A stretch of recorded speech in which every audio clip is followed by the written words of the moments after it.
കൊക്കതമംഗലം saint Antony's ഹൈസ്കൂളിലെ 89-90 ബാച്ചിലെ പൂർവ്വ വിദ്യാർത്ഥി സംഗമം ചേർത്തലയിൽ നടന്നു. സൗഹൃദ വലയം 2026 എന്ന പേരിലാണ് പൂർവ്വ വിദ്യാർത്ഥി സംഗമം സംഘടിപ്പിച്ചത്.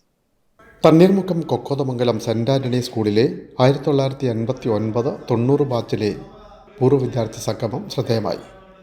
സൗഹൃദ വലയം 2026 എന്ന പേരിലാണ് ചേർത്തല ലയൺസ് ക്ലബ്ബ് ഹാളിൽ പൂർവ്വ വിദ്യാർത്ഥി സംഗമം സംഘടിപ്പിച്ചത്.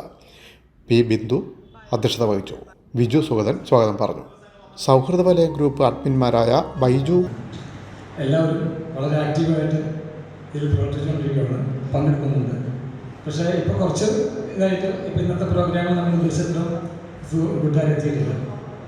പല പല കാരണങ്ങളുണ്ടായിരിക്കും. എന്തായാലും എല്ലാവരും എത്തുമെന്ന് പ്രതീക്ഷിക്കുന്നു. എല്ലാവരും പരസ്പരം വളരെ ആത്മാർത്ഥത്തോടു കൂടി ഇതിൽ പങ്കെടുത്ത് നമ്മുടെ എല്ലാ കാര്യങ്ങളും കൂട്ടായ്മകളും വിജയിപ്പിക്കണമെന്ന് നിങ്ങളോട് അഭ്യർത്ഥിക്കുകയാണ്.